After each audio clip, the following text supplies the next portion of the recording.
When Karen gifted her fiancé a private lakefront retreat, she forgot one important detail. She didn't own the lake. Not 1 square foot. Not a pebble on the shoreline. Not even the dock she posted about on social media. But that didn't stop her from throwing a surprise party, putting up signs that said, "Private property, residents only," and giving him the keys to a gate that opened onto my land. When I calmly told her she had no legal right to any of it, she called the cops on me for trespassing. Big mistake, because when the officers checked the records and found my name on every inch of that property, it didn't end in handcuffs. It ended in a $1 million lawsuit, and the most expensive gift Karen ever gave. Some people inherit jewelry. Others get a house. I inherited a lake. Not the whole thing, to be fair, just the shoreline parcel that wraps around the western bend, where a cedar dock stretches into the water like it's been there forever. It came from my grandfather, a quiet man who spent more time in his tackle box than at a desk, and who believed that land meant more than money. It meant memory. Fishing with him as a kid was sacred.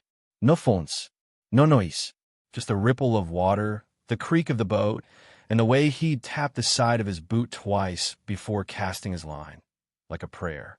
When he passed, the cabin and the land passed to me. I never planned to live there full time, but I made it a tradition. Every other weekend, I'd drive in, mow the grass, clear the brush, and sit on the edge of the dock with my own coffee, honoring what he left behind. I never expected it to become the center of a public spectacle, or to be gifted illegally by someone who never owned it. The trouble started slow. It always does. At first, it was little things. HOA newsletters left in my mailbox, even though I was never a member. Flyers about community lake use stapled to the old pine by the driveway. And once I saw a group of kids fishing right off the end of my dock, smiling, waving, and yelling, "Karen said it's okay." That was the first time I heard her name. Karen Wellington, president of the Ridgeview Lake Estates HOA. Short blonde hair, tinted glasses, a voice that always sounded one syllable away from a policy violation. She lived 3 houses up the slope, technically on a lot that bordered my land, but never crossed onto it. Still, over time, she started acting like my shoreline belonged to the subdivision. I didn't confront her at first. I figured it was confusion, or maybe just Karen being Karen, blurring lines with assumptions and a clipboard. But then she started putting up signs. One Saturday morning, I arrived to find a laminated placard nailed into the tree near my dock. Private HOA access. Members only. Trespassers will be reported. I nearly laughed. It wasn't just wrong, it was bold. I pulled it down, snapped a photo, and tucked it into the glove box. The next week, it was back, this time staked into the dirt with a zip-tied rope cordoning off part of my path. That's when I walked up to Karen's house for the first time. She opened the door like she'd been expecting me. "Good morning," she said sweetly. "Lovely day for lake access." I didn't take the bait. That sign on my property, it needs to come down. The rope too. That land isn't part of the HOA. She gave me a practice smile. "Oh, I'm sure there's some historical access here. Most of the community has always treated it as shared." "It's not," I said. "It's on my deed." She tilted her head. "Well, let's not argue. If you need clarification, I can get our legal liaison involved." I nodded. "Do that. But the next time I see HOA materials on my land, I'll be billing you for trespass." Her smile dropped. I turned and walked away. I figured that was the end of it. I underestimated just how far Karen was willing to go to control something that didn't belong to her.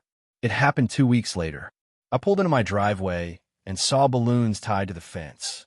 A portable arch stood near the shore. White folding chairs lined the grass like a wedding was about to start.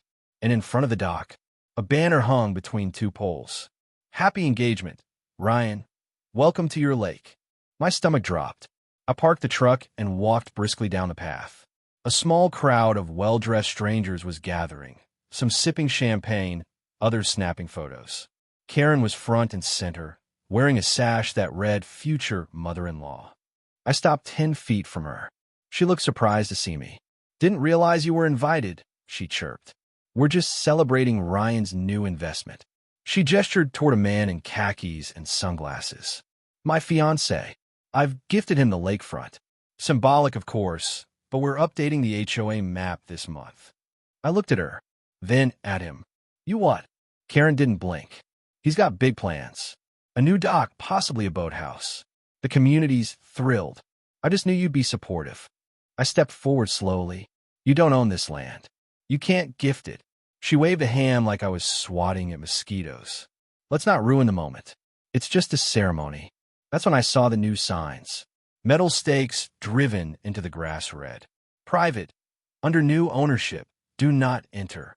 My blood boiled, but I kept my voice even. This is my property. You're trespassing. I'm going to have to ask you all to leave. Now. The crowd looked confused.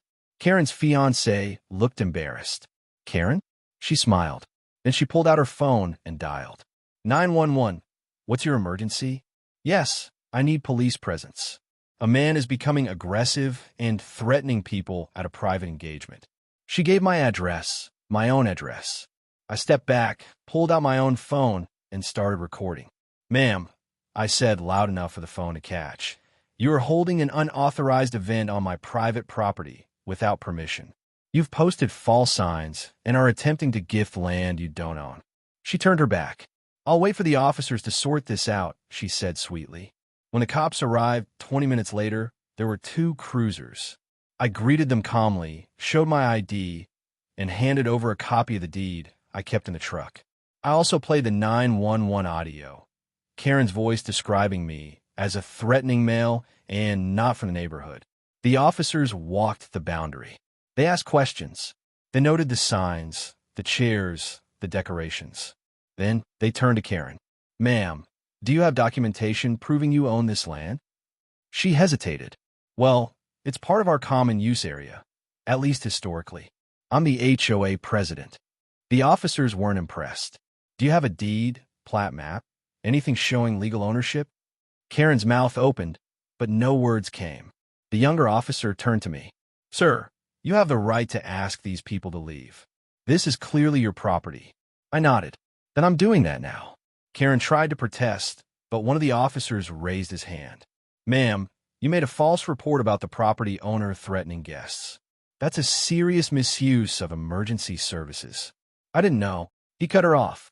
You made a claim, gave a location, and described him as a trespasser. You knew exactly what you were doing. Her face turned red. The crowd dispersed fast. Chairs folded. Decorations vanished. Even Ryan didn't argue. He gave me an awkward nod and mumbled, didn't know. Sully, Munn. Karen stood alone by the dock as the banner flapped in the breeze. She didn't speak as she untied it and stuffed it in the back of her car. But her look said everything. She wasn't sorry. She was furious. And I knew that looked too well. That wasn't the end. That was just her opening move. And now, it was my turn. Karen thought she'd walk away from the engagement lake gift with a few laughs, a couple of congratulatory comments, and maybe a newsletter article about how love brings us together. But she didn't count on one thing. I wasn't letting this go. You don't call the cops on someone on their own land. You don't post fake signs. And you sure as hell don't try to sell a piece of property you don't own. So I did what Karen never expected. I lawyered up. My attorney, Riley Torres, had handled land disputes before, but the moment I told him the whole story, he raised an eyebrow. She called 911 on you during an engagement party on your dock? Yep. He leaned back. Tell me everything. Start from the top. I did. The signs, the flyers, the gift, the cops, and most importantly, the history of that land, how I'd inherited it from my grandfather, maintained it, and protected it with paperwork and patience. Riley nodded slowly. First thing we do is check public filings and HOA submissions. If she filed anything with the county, changed maps, issued notices, there's a paper trail. And sure enough, there was. Within a week, Riley got his hands on a copy of the HOA's most recent community boundary map submitted to the zoning board 6 months ago. I sat in his office, staring at it. The line that used to cut cleanly between the Ridgeview Lake Estates and my parcel? Gone. Instead, the HOA boundaries had been redrawn, with a bulge that now included a section of my lakefront shoreline. Worse, it was labeled, Proposed Common Area Expansion, maintained by HOA. I blinked. They submitted this. Unofficially, yes, Riley said. Karen marked it as a proposed amendment, and included a note claiming that informal community use had been established over time. I nearly laughed. Informal community use was HOA speak for, "We've been pretending this is ours long enough to start believing it." Riley sent a formal records request to the HOA's management company. What came back confirmed our suspicions. Karen had approved over $12,000 in HOA funds for lakefront beautification. She hired landscapers to enhance curb appeal on land she didn't own. She filed 3 violations against residents who failed to respect posted access limits, meaning she fined people who removed the fake signs. And worst of all, she filed HOA reimbursement paperwork for event decor for engagement party, listing the location as Karen's common lake parcel. We had her, dead to rights, but it got worse. While Riley worked on the legal side, I started digging into something that had been bothering me.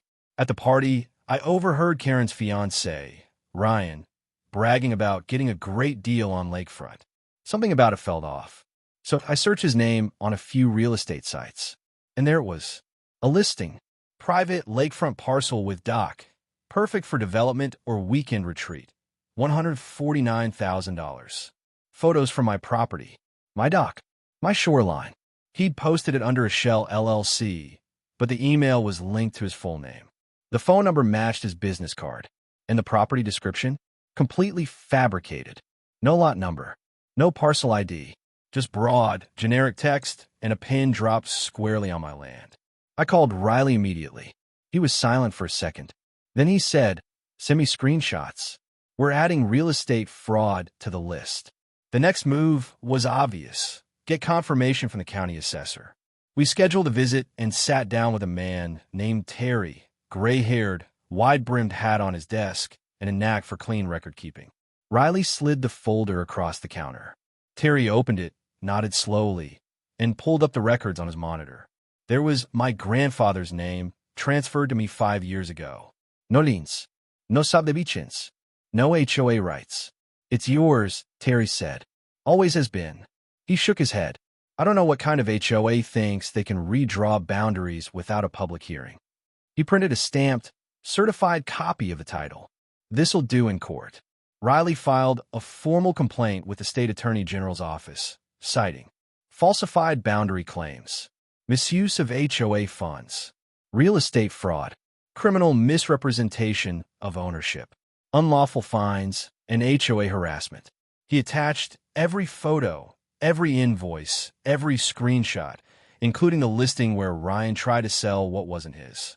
He also notified the county real estate board, zoning office, and city council. Karen's gift wasn't romantic anymore. It was felony-level fraud. The final piece? Riley sent a letter directly to the HOA board, not Karen, advising them that their president was the subject of a pending civil suit and that continued interference with the property would result in a $1 million lawsuit for damages, defamation, and malicious trespass. We knew they'd panic. We wanted them to, because Karen had painted the board into a corner, and now they either backed her or got sued with her. It didn't take long for them to start unraveling. A week after the complaint was filed, I got an email from another HOA board member. Subject line, "Apology and request for meeting."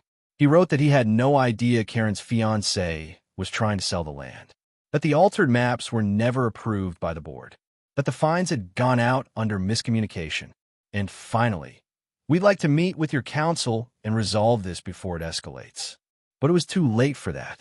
The damage was done, and in a matter of days, the story hit the local paper. Headline: HOA president accused of gifting and selling lakefront she doesn't own. $1 million lawsuit filed. The photo they used? Karen standing in front of the engagement banner, smiling like she'd just rewritten the law. The article quoted Riley, mentioned the assessor's office, and listed the formal charges. My favorite line? The land, confirmed to be private property by 3 agencies, had been used in an unauthorized engagement event and falsely listed for sale by a non-owner. The article was shared more than 2,000 times. And for the first time since Karen called 911 on me, she went quiet. By the time the news article dropped, the lake wasn't just a scenic backdrop. It was ground zero for what the paper called one of the most bizarre HOA overreaches in the county's history. And for me, it was personal, so we didn't wait. Within 48 hours of the county assessor's confirmation and the fraud discovery, my attorney filed a civil suit, not just against Karen personally, but against the HOA board as a whole. We weren't just coming after a sign, or a fake gift, or an online listing. We were coming for the whole scheme. The lawsuit was filed in county court under 3 major claims: property theft and fraud for Karen's unauthorized use, misrepresentation, and attempted sale of private land; defamation and emotional distress for the 911 call, public embarrassment, and implied criminality placed on me during the engagement stunt; civil conspiracy for the HOA board's failure to correct or control Karen's actions after repeated notice, and for using HOA funds to enhance a property they didn't own. The amount? $1 million. That wasn't just a number. It was a message, a warning to anyone who thought deeds were optional and power meant permission. Karen was served at her front door by a process server wearing mirrored sunglasses and a GoPro for protection, just in case she tried to fake another threatening encounter. The moment it was delivered, her entire house went dark online. She locked her personal Facebook. The HOA website went under construction. And her fiancé? Gone. The engagement posts disappeared. The lakefront property listing was taken down. His business account on Instagram, where he'd once posted claiming "What's Ours Ring House with Garden," was deleted completely. It was like they vanished in reverse. One follower even commented, "Wait, wasn't she gifting a lake last week?" The story grew legs.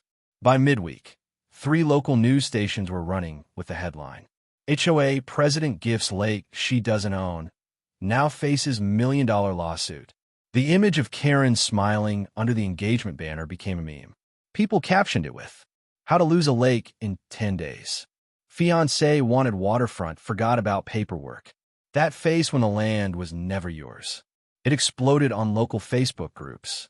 One HOA page posted, "Our president tried to be a land fairy godmother, and now the pumpkin is a court summons." Even national real estate forums started chiming in. Karen wasn't just a local embarrassment anymore. She was internet famous for all the wrong reasons. Meanwhile, the HOA began to fracture from the inside out. It started small, an anonymous resignation letter from one board member, citing ethical conflict and lack of transparency. Then another, then a third. By the end of the second week, more than half the board had stepped down, including the treasurer who, as it turned out, had never signed off on the landscaping funds used for Karen's gift. Those who stayed tried to spin it.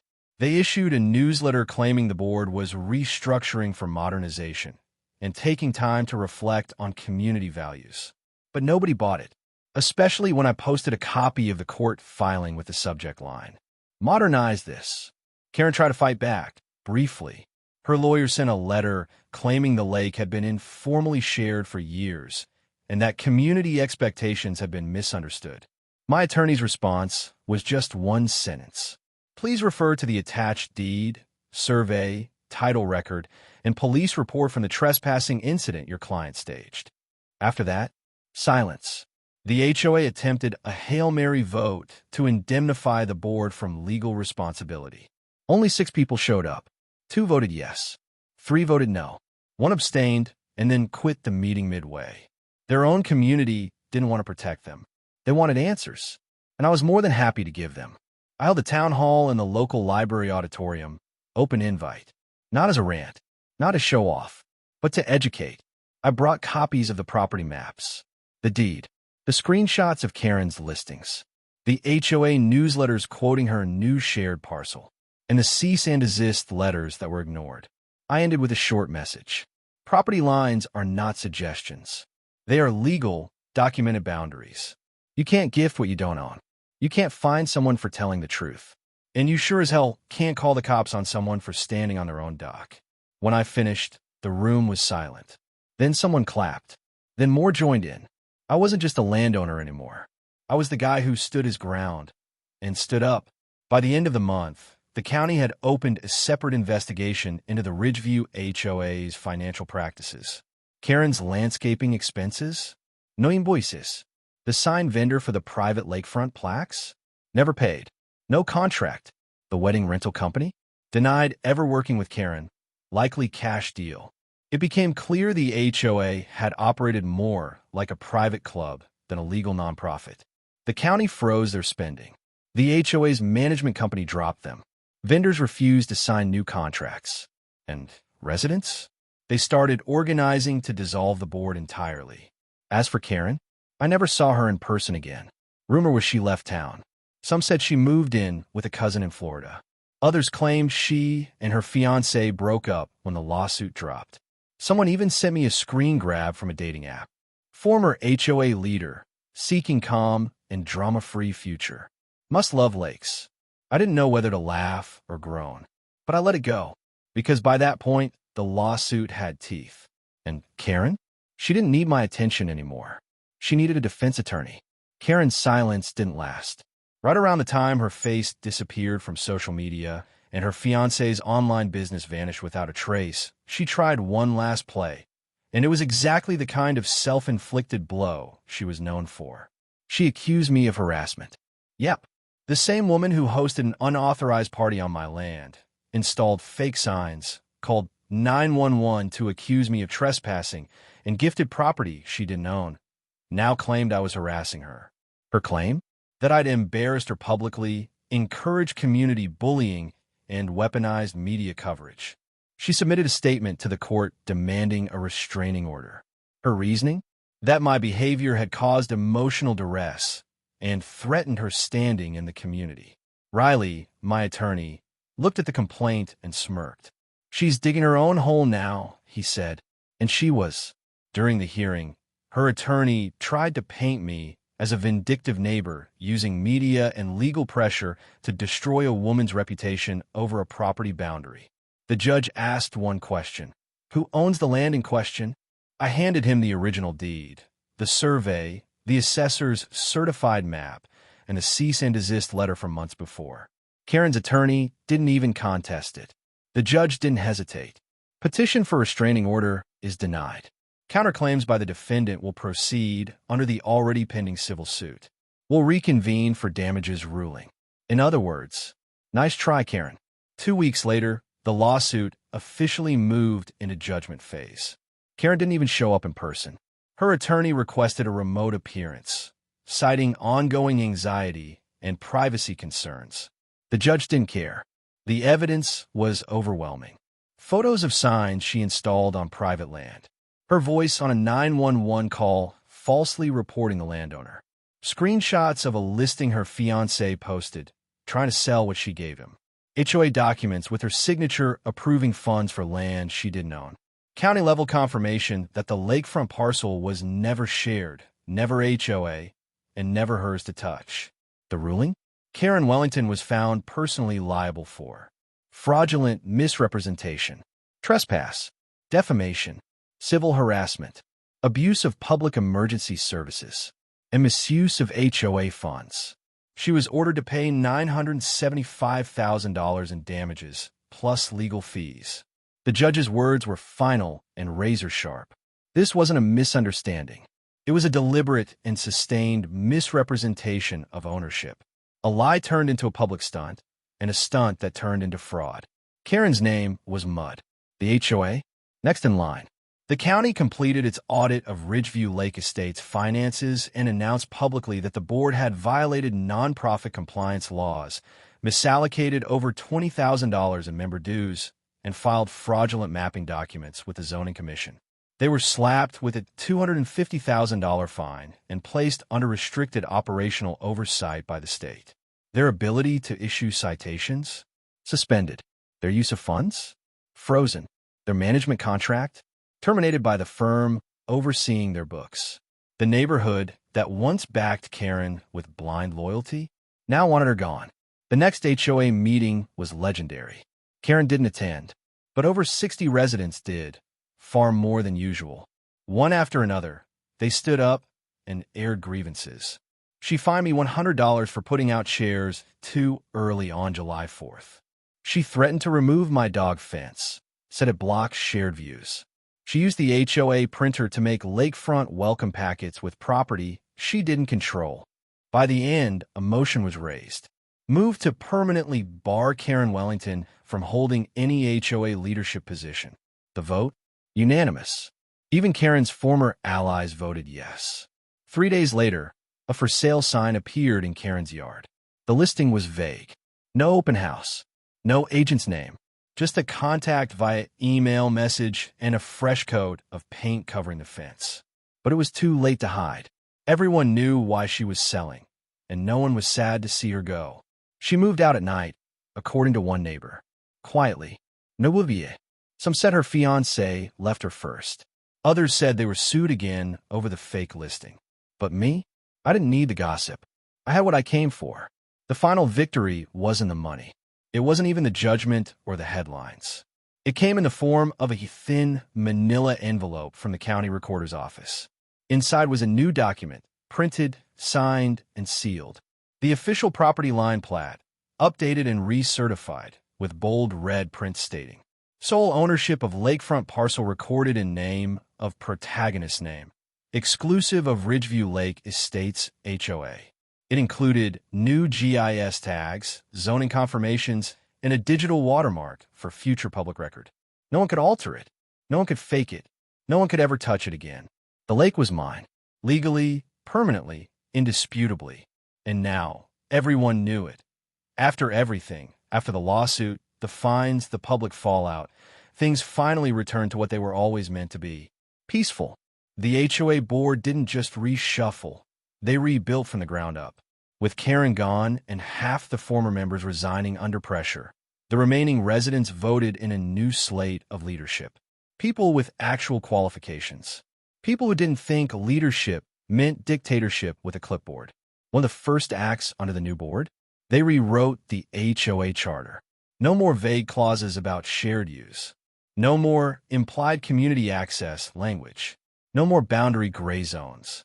Every lot line, every easement, every strip of grass was now mapped, filed, and acknowledged publicly. In print, online, locked into the record. Karen's stunt had changed everything. But in the end, it made things better. One Saturday morning, a neighbor I barely knew walked down to the lake where I was cleaning the dock. He didn't say much, just offered a nod, then handed me a cold drink. "Thank you," he said, "for standing up. You didn't just protect your land. You protected all of ours." That moment stuck with me, because for the first time, the lake didn't feel like a battleground. It felt like legacy. My grandfather's legacy. And now mine. The new HOA even passed a motion to permanently recognize the lakefront as a protected private parcel, meaning they couldn't vote, sue, or pressure their way into controlling it ever again. A few folks asked if I'd ever build a new dock or maybe a second cabin. Maybe someday. But honestly, I was just happy knowing that the water was still mine, that no one could touch it, rename it, or gift it to some guy in khakis ever again. The signs were still up. Clean, sturdy, clear. Private property, deed secured, trespassers will be reported. But now, nobody tested them. They became less of a warning and more of a reminder. A reminder that peace doesn't come from surrender. It comes from defense. From holding your ground, not with rage, but with reason. With records. With patience. With law. The lake became a quiet symbol in the neighborhood. People pointed it out when guests came over. That's where Karen tried to gift a lake she didn't own. That's where the lawsuit happened. That's where we learned the difference between an HOA president and an actual deed holder. It became part of local lore. And I was fine with that. Because in the end, it meant no one would forget. Not the fight. Not the facts. Not the win. Sometimes a gift isn't a blessing. It's a lawsuit waiting to happen. Karen thought handing my lake to her fiancé would make her look powerful, romantic, in control. But in reality, she exposed everything wrong with fake authority, fragile ego, and the kind of person who thinks a clipboard is stronger than a deed. And when she called the cops to back it up, she didn't just draw a line in the sand. She handed me the pen to sign her downfall. Because when someone tries to take what's yours with paperwork and pretense, the best thing you can do isn't scream or fight in the street. It's to document, to verify, to show up in court with receipts, and let the law speak for you. Because truth doesn't yell, it stands. It doesn't need backup, it brings its own weight. And when the facts come crashing down, No amount of HOA newsletters or fake listings can hold them up. So if someone out there thinks they can gift what isn't theirs, whether it's land, peace, or reputation, let this be your reminder. Lies signed in ink can still cost you everything in court.